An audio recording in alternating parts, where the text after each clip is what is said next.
បាទតទៅនេះសូមគោរពវិញ្ញាណលោកប្រុសស្រីលោកប្រតិភូសូមប្រកបកាយអត់អសង្ឃប្រងតាមជាผู้มีบางคนเป็นเกี่ยวกับអស់ទស្សនាជាមួយនឹងរបស់ពាក្យមុខដោយសម្ដែងឡើងតាមកងអភ័យ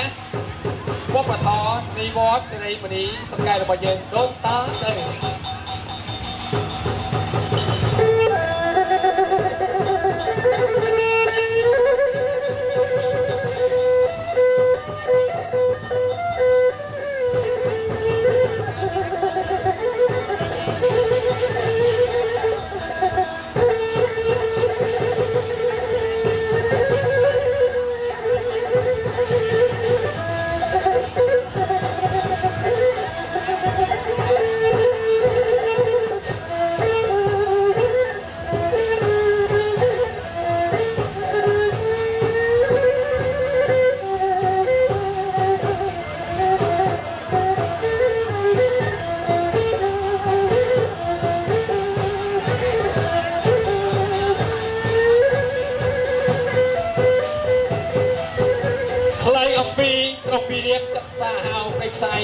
ថ្ងៃនេះព្រោះដំណើរទៅចោលតាមដងព្រៃ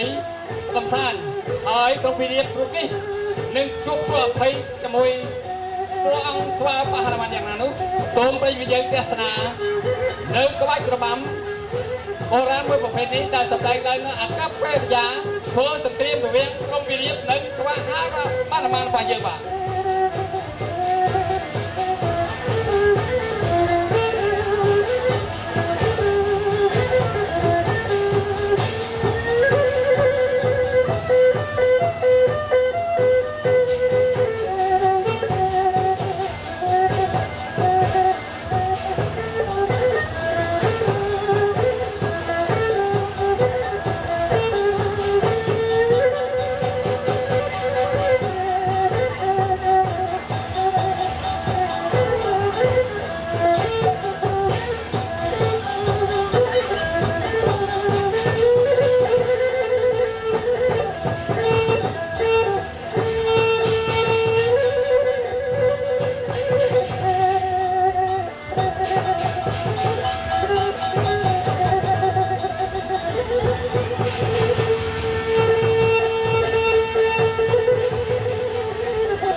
បណ្ដាលព្រៃពិសា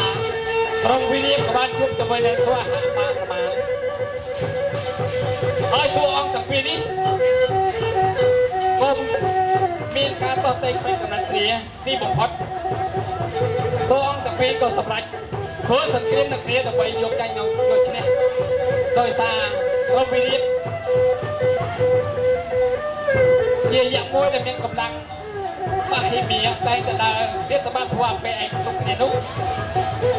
ក៏បានមកជួបព្រោះភ័យជាមួយនឹងស្វាហាតាមានក៏មានវិជាពុះពុះជាបន្តទៅទៀតសូមប្រិយមិត្តយើងទស្សនាជាមួយនឹងការធ្វើសង្គ្រាមរវាងក្រុមវិរិយជាមួយនឹងស្វាបហរមានជាបន្តដោយមេត្រី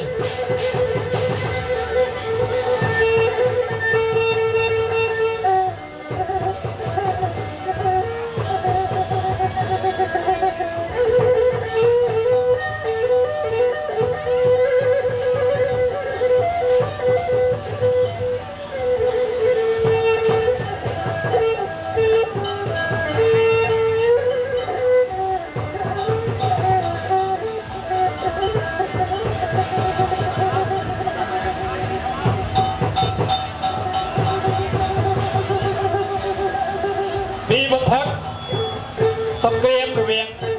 ពីរៀបជាមួយនឹងស្វាហាអាមាក្រុមពីរៀបក៏បានបរាជ័យទាំងស្រុងចំពោះអង្គើខុសខើរបស់ខ្លួនហើយក៏បានបរាជ័យចំពោះស្វាដែលមានមហិទ្ធិឫទ្ធិនេះយកនាំមកសេចក្តីសុខសាន្តជូនប្រជា